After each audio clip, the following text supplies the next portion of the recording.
de la bande de Gaza, la côte d'Azur du Proche-Orient. Il l'a confié hier soir en recevant le Premier ministre israélien. Vous l'entendrez dans le journal de Radio Vatican dans 20 minutes. Et dans ce contexte, quel rôle pour les chrétiens en Terre Sainte ? Nous étions lundi avec l'historien Vincent Lemire pour évoquer l'actualité du cessez-le-feu entre Israël et le Hamas, comment il s'inscrit dans les traditions du peuple juif. C'est un propos très incarné que nous vous proposons ce matin. Nous prenons la direction d'une abbaye bénédictine à 12 km de Jérusalem à vol d'oiseau, l'abbaye d'Abou Ghosh, un lieu de paix entre juifs et musulmans et qui reçoit habituellement de nombreux pèlerins catholiques. Malheureusement, les pèlerinages aujourd'hui sont à l'arrêt. Le frère Louis-Marie Coudray est le supérieur de cette communauté bénédictine. Il est présent depuis 1980 dans l'abbaye et nous le recevons à l'occasion d'un de ses passages en France. Louis. Et qui ne connaît pas Abou Ghosh, pour ceux qui vont évidemment en Terre Sainte, non loin de Jérusalem. Et évidemment, c'est un poste d'observation, j'allais dire une rampe de lancement pour tout regarder dans cette Terre Sainte qui aujourd'hui est dévastée, avec une bande de Gaza que le président Donald Trump voudrait américaniser. Voyez-vous, c'est la dernière info qui est tombée. On va essayer de savoir ce que le frère Louis-Marie en pense précisément. Bonjour frère Louis-Marie Coudray. Merci beaucoup de m'accueillir. Et merci à vous de venir à l'occasion de votre passage en France. Que fait la communauté d'Abou Ghosh en l'absence de pèlerins ? Eh bien, écoutez, elle continue de vivre sa vocation première, qui est celle de la prière, du travail, et néanmoins de l'accueil, parce que depuis quelques mois, les groupes d'Israéliens reviennent visiter. Vous savez, le peuple juif est très étonnant avec sa capacité de résilience. Et donc, si on a vu un traumatisme, un choc qui avait arrêté un peu toute la vie après le 7 octobre, aujourd'hui, la société israélienne reprend vie et désire justement, je ne dirais pas avoir une vie normale, mais que la vie triomphe. C'est ça qui m'a toujours frappé dans le peuple juif, aussi en France. C'est cet amour de la vie dans le peuple juif. Y compris les Arabes israéliens ? Alors, les Arabes israéliens, de toute façon, sont, je dirais, plus sédentaires. Ils venaient moins visiter. Mais si, par exemple, je vois, nous avons eu la visite de la paroisse de Reiné, qui est une paroisse qui est à côté de Nazareth, qui est venue visiter notre monastère.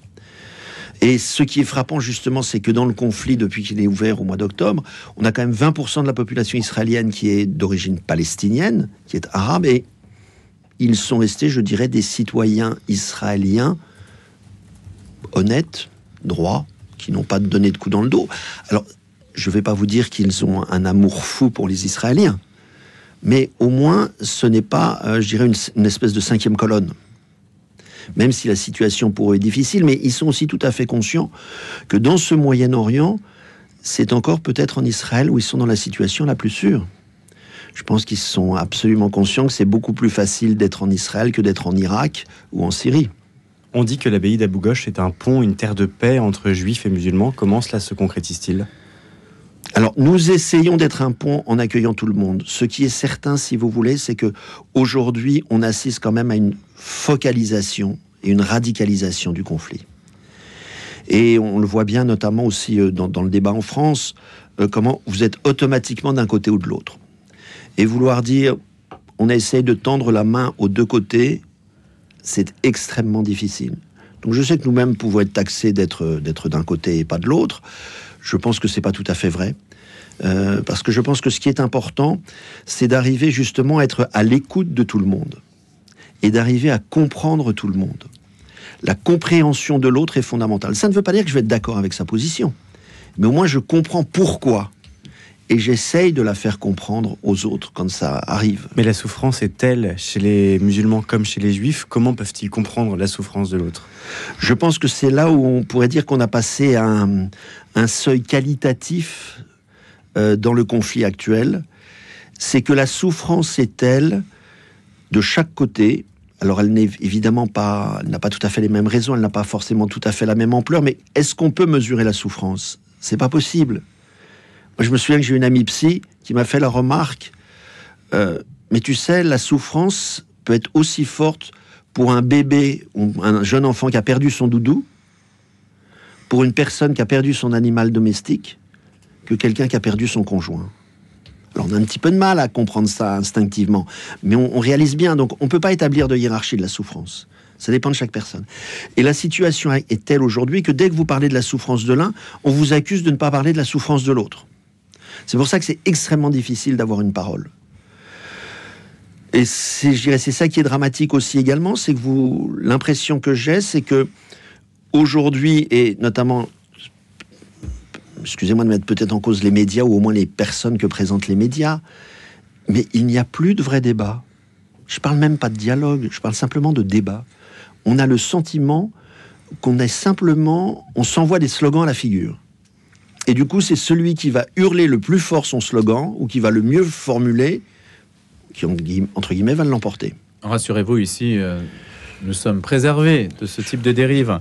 La sociologie de plus en plus religieuse d'Israël, c'est plutôt bien. Le fait que démographiquement, les juifs religieux soient de plus en plus nombreux. Oui. Alors, est-ce que c'est bien, est-ce que c'est mal? J'entends pour vous. Oui. Alors pour nous, il faut faire la différence au niveau des religieux entre ceux qui sont ce qu'on appelle les noirs, entre guillemets, c'est-à-dire ceux que l'on voit... la culture juive du français en général, c'est Rabbi Jacob. Hein. Donc ce sont ceux qui sont en redingote et en péote et qui sont à Méacharim. Vous avez les juifs orthodoxes modernes et qui ont travail, etc., je dirais qui sont comme vous et moi, mais qui sont observants. Et puis vous avez ce qu'on appelle les religieux nationalistes, ceux notamment qu'on retrouve dans les territoires. Et où là, je dirais, on a un mélange, en plus de religieux et de nationalisme, de sionisme expansionniste, on va dire, dans la ligne de Jabotinsky. Donc, effectivement, cette croissance amène un déséquilibre dans la société israélienne. Ne serait-ce que, par exemple, les accords pour que les ultra-orthodoxes ne fassent pas leur service militaire, ça allait bien du temps de Ben Gourion, où il y en avait quelques centaines. Aujourd'hui, ça représente de plus en plus un pourcentage de la population que je ne connais pas exactement, donc je ne veux pas dire de bêtises. Et certains sont ministres. Et actuellement, un des gros problèmes, c'est effectivement la composition du gouvernement. Je ne veux pas rentrer dans les débats de politique interne à Israël, mais on voit bien, et c'est donc un deuxième problème même pour la société israélienne, c'est qu'on a le sentiment, non pas d'une scission, parce qu'on a vu comment tout le monde s'est serré les coudes après le mois d'octobre, mais on a un risque effectivement de scission au sein même de la société israélienne. Mais est-ce que vous dialoguez avec ces milieux religieux? Non, les milieux religieux ne sont pas les plus ouverts. Hein. Alors quelques-uns, oui. Quelques-uns dans ce que j'ai appelé les orthodoxes modernes. Et ils ne viennent pas vous voir? Certains viennent nous voir, si, mais c'est, je dirais, tellement infime. Et là aussi, dans les problèmes qu'il peut y avoir, il faut faire la part entre ce qui va être la législation, la politique de l'État et le comportement social. C'est-à-dire que, on va prendre un exemple. Actuellement, une des problématiques pour l'Église, c'est les subventions pour les écoles sont en diminution. Bon, mais ça, je dirais, ça peut se passer dans d'autres pays également. Donc, c'est pas un problème spécifique à Israël. Vous avez une législation qui, par contre, protège parfaitement les églises, les monastères, etc. Et puis, vous avez un comportement, c'est-à-dire que c'est vrai qu'on a vu se multiplier dans Jérusalem des juifs orthodoxes qui crachent quand ils croisent un chrétien. Mais est-ce que les tracasseries de l'État israélien sont toujours présentes, fiscalement parlant, sur la terre, puisqu'il y a la notion de terre? Oui. Est-ce qu'il vous considère comme étant légitime sur cette terre ou illégitime? Alors je pense qu'ils considèrent la présence chrétienne comme étant légitime. Ça, ils en sont parfaitement conscients. Alors là encore, la société israélienne est tellement divisée que vous en trouverez quelques-uns. Mais je parle des autorités. Les autorités nous considèrent comme parfaitement légitimes et ont vraiment toujours protégé les lieux saints. C'est-à-dire que par exemple une église, un monastère ne sera jamais détruit, tout comme une mosquée. Même si c'est abandonné, ce ne sera pas détruit. À la limite, ça va être acheté et transformé. C'est pour ça que parler des tracasseries, il faut se méfier. Si je vois la question des visas, qui a souvent été une question, à ma connaissance, en 40 ans, toutes les personnes qui rentrent effectivement dans le cadre, qui sont des religieux, qui sont garantis par l'autorité ecclésiastique, reçoivent leur visa à l'Ef-Shalosh, qui est un visa spécial pour les religieux. Donc je dirais là, de ce point de vue-là, mais je dirais, chez les franciscains, vous avez même des frères irakiens, des frères syriens. Qui ont leur visa de la part de l'État d'Israël. Donc je pense qu'il faut faire la part des choses aussi au niveau de tracasserie. Et si on a quand même un problème fondamental, c'est au niveau, vous parliez de la fiscalité, c'est qu'effectivement on a un vieil accord qui a été signé avec les Ottomans, depuis qu'il y a eu l'établissement des relations diplomatiques entre Israël et le Saint-Siège. C'est pour ça que je suis à Paris. Il y a une table ronde au Bernardin la semaine prochaine sur ce sujet. Je ne veux pas faire de pub, mais si le sujet intéresse des auditeurs, ils sont les bienvenus. Hein. Et depuis, il doit y avoir une révision de cette fiscalité. Aujourd'hui, toutes les communautés sont exemptées. C'est un des seuls pays au monde où les communautés chrétiennes soient exemptées d'impôts. Et il me semblait que des religieux avaient comme visée de lever cette exemption. Est-ce que c'est vrai? Alors, si vous voulez, la question de fond, c'est de se dire quel est le rapport aujourd'hui d'une communauté religieuse par rapport à l'état dans lequel il est établi. Et justement, quelle relation entre le patriarche Pierre-Baptiste Pizzaballa et l'État d'Israël? Alors, d'abord, je voudrais souligner que nous avons la chance d'avoir un patriarche d'une qualité exceptionnelle, qui essaye d'élever le débat et de soutenir sa population à un niveau spirituel pour ne pas devenir, je dirais, un combattant nationaliste. Il faut se rendre compte que sa chrétienté, il a à la fois une communauté à Gaza, avec 2000 chrétiens, dont l'espace a quand même été respecté, parce que même s'il y a eu un tir d'obus, il n'y a jamais eu de bombardement systématique sur cette partie-là, parce que les Israéliens connaissaient parfaitement la position de l'Église. Et d'autre part, il a aussi des chrétiens de Galilée, dont les enfants sont dans l'armée israélienne. Donc il est pris dans une... Comment il fait? Écoutez, invitez-le à venir vous répondre directement. Mais en tout cas, ce que je peux vous dire, c'est que justement, c'est peut-être en donnant de la hauteur et alors justement, ça va bien avec l'année jubilaire, en prêchant l'espérance contre toute espérance. Vous savez, je crois que l'espérance n'est plus une espérance si vous avez la solution à la porte. Il y a aussi tous les chrétiens qui viennent de communautés exogènes, de l'étranger, des Philippins, qui sont très nombreux en Israël. Et justement, là aussi, on a une mutation de la sociologie des chrétiens expatriés, c'est-à-dire que vous n'avez plus, ou très peu par rapport à ce que c'était, ne serait-ce que par exemple de Français, d'Européens. Qui ont quitté? Soit qui ont quitté, soit qui sont décédés, soit qui... Voilà. Et puis, comme le réservoir est un petit peu à sec, c'est un petit peu difficile de venir en Terre Sainte. C'était des religieux qui restaient très longtemps. Et aujourd'hui, on a une sociologie des religieux et des religieuses, parce qu'elles sont aussi extrêmement nombreuses, qui viennent plutôt de l'Asie ou de l'Afrique, mais qui restent moins longtemps également. On a parlé des juifs, on a peu parlé des musulmans. Oui. Quelle est votre relation avec eux? Alors écoutez, nous sommes dans un village qui est entièrement musulman. Pour ceux qui connaissent, le minaret est même mitoyen du monastère. Juste en face. Juste en face, absolument. Moi, de ma chambre, il est à 5 mètres de ma chambre. Alors qu'on est à 10 km de Jérusalem. Oui. Et qu'on est dans l'État d'Israël. Donc là aussi, il faut se rendre compte qu'il y a il y a quand même une liberté religieuse qui est respectée. C'est-à-dire qu'il y a des tas de villages, même à Bougoche, où il y a une nouvelle mosquée qui a été construite il y a une dizaine d'années. Mais c'est un principe musulman de construire une mosquée près d'un lieu Alors ça, chrétien, oui, ça de notre point de vue, de toute façon, oui. Mais ce que je veux dire, c'est au niveau des permis de construire, l'État d'Israël autorise des nouvelles mosquées. Alors ça dépend des conditions. Celle de Nazareth n'a pas pu être construite. Bon, enfin, on va mais pas quel dialogue entretenez-vous avec quel dialogue? Alors, si vous voulez, nous déjà, je pense que ce qui est intéressant, c'est qu'on est dans un village et on a, je dirais, de bonnes relations de voisinage. C'est déjà énorme. N'avoir aucun problème. Sauf parfois des gamins qui viennent piquer des fruits, mais enfin ça c'est partout pareil. C'est pas de l'ordre du religieux ni. Et je pense que ça. Ça a l'air de vous étonner quand même. Ah oui, parce que je connais d'autres endroits où c'est compliqué. Vous savez, je n'ai absolument rien contre l'islam. Je connais un petit peu, mais on reste quand même dans une logique qui était un peu la logique du christianisme au Moyen Âge, qui est une logique hégémonique.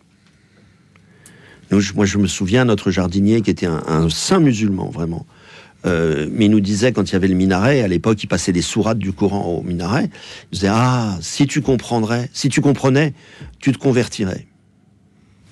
Donc on a quand même cette idée-là derrière, si vous voulez. Alors c'est pas... Il faut le savoir. Il faut le savoir. Et il y a un rapport à la terre, en plus, qui est... Alors, vous avez un rapport à la terre. Alors, le rapport à la terre... je dirais, il a pris une ampleur avec le sionisme. Le rapport à la terre était complètement différent avant, dans la mesure où vous aviez beaucoup d'endroits en Israël qui étaient la propriété de grands effendis égyptiens, par exemple, ou qui vivent en Égypte. Et les Palestiniens, c'était les fellahs, voilà.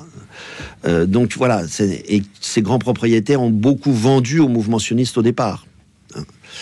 Donc le rapport à la terre aujourd'hui, effectivement, c'est pour chacun finalement marquer sa présence. Alors du côté juif, on voit bien comment ce rapport à la terre a toujours été maintenu. C'est ça qui est très étonnant tout de même, dans la spécificité juive, que pendant 2000 ans, dans toute la liturgie, que ce soit la bénédiction de la table, donc 2 fois par jour, vous aviez la mention de Jérusalem, que ce soit à la fin de la liturgie de Kippour, à la fin de la liturgie de Pessah, l'an prochain à Jérusalem, et que ça ait perduré.